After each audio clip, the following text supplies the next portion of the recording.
صدر ایردوان کی عالمی سفارتکاری۔ دوستو، آپ کا میزبان ڈاکٹر فرقان حمید TR اردو انقرہ سے سلام عرض کرتا ہے۔ دوستو، جیسا کہ آپ جانتے ہیں، مشرق وسطیٰ ایک بار پھر تاریخ کے اس نازک موڑ پر ہے جو کسی وقت بھی عالمی جنگ کا روپ اختیار کر سکتی ہے۔ ایران کے امریکہ اور اسرائیل کے اتحاد کے درمیان بڑھتی ہوئی جھڑپوں نے دنیا کو خوف زدہ کر رکھا ہے۔ ایسے حساس وقت میں چند ہی عالمی رہنما ایسے ہیں جو نہ صرف اس بحران کی پیچیدگی کو سمجھتے ہیں بلکہ اسے کم کرنے کے لیے فعال کردار بھی ادا کر رہے ہیں۔ ان میں سر فہرست نام ہے رجب طیب ایردوان، جنہوں نے ایک بار پھر خود کو ایک فعال، با اثر اور متوازن عالمی رہنما کے طور پر پیش کیا ہے۔ صدر ایردوان کی سفارتکاری کا خاص پہلو یہ ہے کہ وہ محض بیانات تک محدود نہیں رہتے بلکہ عملی اقدامات کے ذریعے امن کے قیام کی کوشش کرتے ہیں۔ ایران کے ساتھ ترکی کے تاریخی، ثقافتی اور جغرافیائی تعلقات ہیں، جبکہ اسرائیل کے ساتھ تعلقات نہ ہونے کے برابر ہیں۔ ترکی اس کے باوجود ہمیشہ فلسطینی موقف کی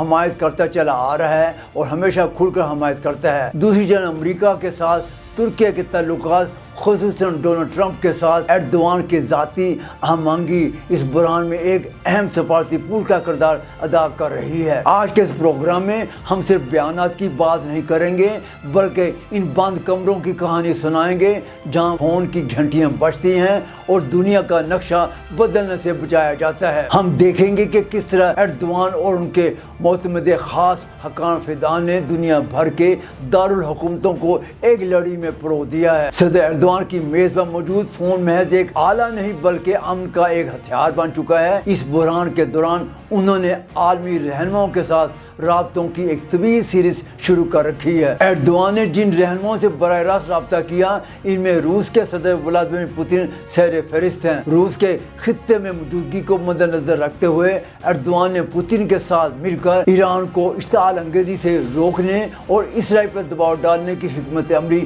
طے کی ہے۔ اس کے علاوہ انہوں نے سعودی عرب کے ولی عہد محمد بن سلمان اور متحدہ عرب امارات کے صدر شیخ محمد بن زاید سے رابطہ کر کے خلیجی ممالک کو ایک ہی پلیٹ فارم پر اکٹھا کرنے کی کوشش کی ہے۔ ایردوان کے فون کالز کے اس نیٹ ورک میں درجہ ذیل اہم ممالک شامل رہے ہیں۔ پاکستان کے وزیر اعظم شہباز شریف کے ساتھ رابطے میں مسلم امہ کے مشترکہ موقف پر بات چیت کی گئی ہے۔ امیر قطر شیخ تمیم بن حمد ال ثانی کے ساتھ مل کر غزہ میں جنگ بندی اور انسانی امداد کی ترسیل کے منصوبے اور ایران کی صورتحال پر بات چیت کی گئی۔ یورپی ممالک فرانس کے صدر ایمانوئل میکرون اور جرمن چانسلر اولاف شولز کے باور کرایا گیا کہ اگر جنگ بھڑکی تو ہجرت کا ایک نیا سیلاب یورپ کا رخ اختیار کرے گا۔ اقوام متحدہ کے سیکرٹری جنرل انطونیو گوتریس سے رابطہ کر کے عالمی برادری کی مجرمانہ خاموشی پر احتجاج ریکارڈ بھی کروایا گیا ہے۔ جہاں صدر ایردوان سربراہان مملکت سے بات چیت کرتے ہیں وہیں ان کے وزیر خارجہ حقان فیدان سفارتی انجینئرنگ میں مصروف نظر آتے ہیں۔ فیدان جو انٹیلیجنس کے پس منظر سے آئے ہیں وہ جانتے ہیں کہ کس وقت کون سا کارڈ کھیلنا ہے۔ حقان فیدان نے اس بحران میں ایک ایسی متحرک سفارتکاری کی جس کی مثال حالیہ تاریخ میں نہیں ملتی ہے۔ انہوں نے ان ممالک کے وزراء خارجہ سے مسلسل رابطے قائم کر رکھے ہیں۔ انہوں نے امریکہ کے وزیر خارجہ مارکو روبیو کے ساتھ متعدد ملاقاتیں فون کالز کی تاکہ اسرائیل کو حد سے بڑھنے سے روکا جا سکے اور ٹرمپ انتظامیہ کے آنے سے پہلے حالات کو قابو میں رکھا جائے۔ انہوں نے ایران کے وزیر خارجہ عباس اراغچی کے ساتھ براہ راست لائن برقرار رکھی تاکہ کسی بھی غلط فہمی کو دور کیا جا سکے اور ایران کو باور کرایا جائے کہ ترکی اس کے خلاف کسی بھی علاقائی جارحیت کا مخالف ہے۔ برطانیہ اور فرانس یورپی وزراء خارجہ کے ساتھ مل کر نیٹو کے پلیٹ فارم پر ترکی کا وزن بڑھایا گیا ہے اور ممالک کے وزراء خارجہ سے بات چیت کی گئی ہے۔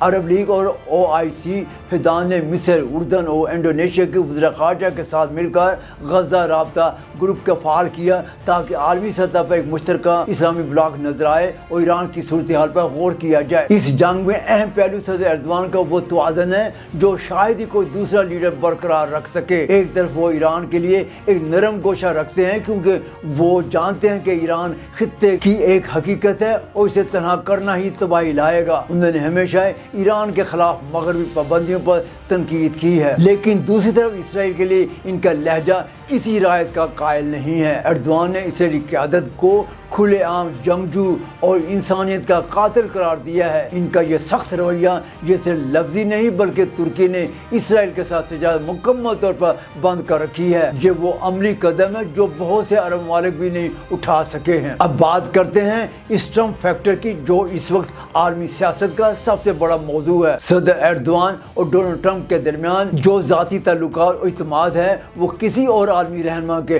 پاس نہیں ہے۔ ٹرمپ اور ان کے اثر رسوخ کو دیکھتے ہوئے ایردوان وہ واحد شخص ہیں جو امریکہ کو یہ سمجھا سکتے ہیں کہ اسرائیل کی اندھی حمایت خطے کو کھا جائے گی اور تباہ کر دے گی۔ ایردوان کا ٹرمپ کے ساتھ ڈائریکٹ رابطہ ایک ایسا سفارتی ہتھیار ہے جو ایران اور امریکہ کے درمیان کشیدگی کم کرانے میں کلیدی کردار ادا کر سکتا ہے۔ یہی وجہ ہے کہ ماہرین جانتے ہیں یا مانتے ہیں کہ اگر کوئی اس خطے میں امن لا سکتا ہے تو وہ بلا شبہ ایردوان ہی ہیں، کیونکہ ان کے پاس تہران کا اعتماد ہے اور واشنگٹن میں رسائی۔ رجب طیب ایردوان کی سفارتکاری صرف ترکیہ کے لیے نہیں بلکہ عالمی امن کے لیے ایک ڈھال ہے۔ حقان فیدان کی خاموش محنت اور ایردوان کا ویژن آج دنیا کو ایک بڑے بحران سے بچانے کی آخری کوشش کر رہا ہے۔ ٹیلی فون کی ہر گھنٹی، ہر سفارتی ملاقات اور ہر سخت بیان اس بڑے مقصد کا حصہ ہے۔ ایک ایسا مشرق وسطیٰ جہاں بندوقوں کی بجائے مکالمہ ہو اور جہاں طاقت کی بجائے تدبر کی حکمرانی ہو۔ تاریخ گواہ رہے گی کہ جب دنیا خاموش تھی تو ایک مرد مومن نے امن کا علم بلند کر رکھا تھا اور وہ شخص تھا ترکیہ کے صدر رجب طیب ایردوان۔ دوستو، اس کے ساتھ ہی ہمارا یہ پروگرام اپنے اختتام کو پہنچا ہے۔ اب ہمیں اگلے پروگرام تک کے لیے TR اردو انقرہ اسٹوڈیو سے اجازت دیجیے۔ اللہ حافظ۔